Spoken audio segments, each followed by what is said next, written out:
ஆஸ்திரேலிய நேரப்படி மாலை 6:47 சிட்னியில் அமைந்திருக்கின்ற பொண்டி கடற்கரையில் யாருமே எதிர்பார்த்திராத இந்த தருணத்தில் 2 பேர் துப்பாக்கிச்சூடு நடத்துகிறாங்க. இந்த துப்பாக்கிச் சூட்டில் 15 பேர் கொல்லப்பட்டிருக்கிறாங்க. 40 பேர் வைத்தியசாலையில் அனுமதிக்கப்பட்டிருக்கிறாங்க. இந்த துப்பாக்கிச் சூட்டை தந்தையும் மகனும் தான் நடத்தியிருந்தாங்க. துப்பாக்கிச்சூடு நடந்ததும் அந்த இடம் ஒரே கலவரமாக இருந்தது. மக்கள் தெரிச்சு ஓடினாங்க. உயிரை காப்பாற்றுவதற்காக தங்களுக்கு பாதுகாப்பான இடங்களை நோக்கி ஓடிக்கொண்டே இருந்தாங்க. அந்த வீடியோவை காட்சியை நீங்கள் பார்த்துருப்பீங்க. துப்பாக்கிச்சூடு நடந்த அந்த நேரத்தில் சிட்னி போலீஸார் உடனடியாக விரைவாக செயற்பட்டு பதில் துப்பாக்கிச்சூடு நடத்தினத்தில் 50 வயதுடைய நவிட் அக்ரம் என்கின்ற சிட்னியினுடைய தெற்கு பகுதியில் வசித்து வந்த அந்த தந்தை கொல்லப்பட்டிருக்கிறார். அவரது மகன் 24 வயதுடைய அந்த மகன் காயங்களுடன் வைத்தியசாலையில் அனுமதிக்கப்பட்டு இப்போ போலீஸ் காவலில் வைக்கப்பட்டிருக்கிறார். இந்த தாக்குதல் சம்பந்தமாக ஆஸ்திரேலிய சிட்னி போலீஸார் விசாரணைகளை மேற்கொண்டுட்டு வராங்க. இந்த தாக்குதல் எதற்காக நடத்தப்பட்டது, யார் இதுக்கு பின்னணியில் இருந்திருக்கிறாங்க, இப்படியான தீவிரவாத பயங்கரவாதமான தாக்குதலுக்கு யார் வித்திட்டது, இது சம்பந்தமான விசாரணைகளை மேற்கொண்டுட்டு வராங்க சிட்னி போலீஸார். இந்த தாக்குதல் யாரை இலக்கு வைத்து நடத்தப்பட்டிருக்கிறது அப்படின்னு பார்த்தா யூத மக்களை இலக்கு வைத்து நடத்தப்பட்டிருக்கிறது. இந்த காலப்பகுதியில் யூத மக்கள் ஒரு இடத்துல ஒன்று கூடி தங்களுடைய பண்டிகை விழாவை கொண்டாடி கொண்டிருக்கின்ற காலம். நவம்பர் இறுதியிலிருந்து டிசம்பர் வரைக்கும் ஒரு விழாவை கொண்டாடுவாங்க. அந்த விழா தான் ஹனுக்கா என்கின்ற விழா. இந்த ஹனுக்கா விழாவை ஆஸ்திரேலியாவில் இருக்கின்ற யூத மக்கள் ஒன்றாக கூடி கொண்டாடி கொண்டிருக்கின்ற இந்த நேரத்தில் தான் அந்த மக்களை நோக்கி துப்பாக்கிச்சூடு நடத்தப்பட்டிருக்கிறது.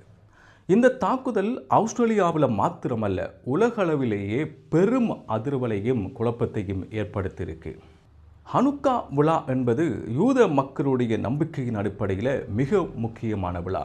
ஒளியின் விழா, ஃபெஸ்டிவல் ஆஃப் லைட்ஸ் அப்படின்னு சொல்கிற ஒரு பண்டிகை தான், ஒரு விழா தான் இந்த ஹனுக்கா விழா. இந்த ஹனுக்கா விழாவை கொண்டாடி கொண்டிருக்கின்ற இந்த நேரத்தில் தான் துப்பாக்கிச்சூடு நடத்தப்பட்டிருக்கிறது.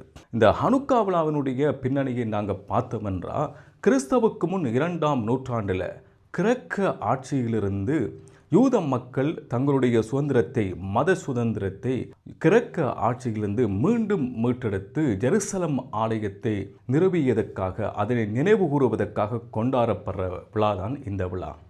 அந்த நேரத்தில் அந்த ஆலயத்தில் ஒரு நாள் எரியக்கூடிய விளக்கு, ஒரு நாள் எரியக்கூடிய எண்ணெய் மாத்திரம் இருந்திருக்கிறது. ஆனால் அந்த எண்ணெய், அந்த விளக்கு 8 நாள் எரிஞ்சிருக்கிறது. 8 நாட்கள் இந்த ஹனுக்கா விழாவை யூத மக்கள் கொண்டாடுறாங்க. இந்த காலப்பகுதியில் என்ன செய்வாங்கன்னா, இவங்க எல்லாருமே ஒன்று சேர்ந்து எண்ணெயில் பொரித்த உணவுகளை உண்பாங்க, விளையாட்டில் ஈடுபடுவாங்க, குழந்தைகளுக்கு பரிசு பொருட்களை வழங்குவாங்க.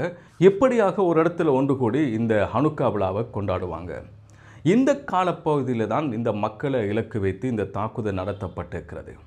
ஆஸ்திரேலிய அரசாங்கம் சொல்வது, இந்த தாக்குதல் ஆஸ்திரேலியாவுக்கு ஒரு தீங்கை ஏற்படுத்தியிருக்கிறது, அவப்பேரை ஏற்படுத்தியிருக்கின்ற ஒரு தாக்குதல். இது சம்பந்தமாக நாங்கள் விசாரணைகளை மேற்கொண்டுட்டு வரோம். இது தீவிரவாத தாக்குதலா அல்லது தனிப்பட்ட ரீதியில் ஏதாவது ஒரு காரணத்துக்காக மேற்கொள்ளப்பட்டிருக்கிற தாக்குதலா அப்படின்னு சொல்லி ஆஸ்திரேலிய அரசாங்கம் சொல்லியிருக்கு.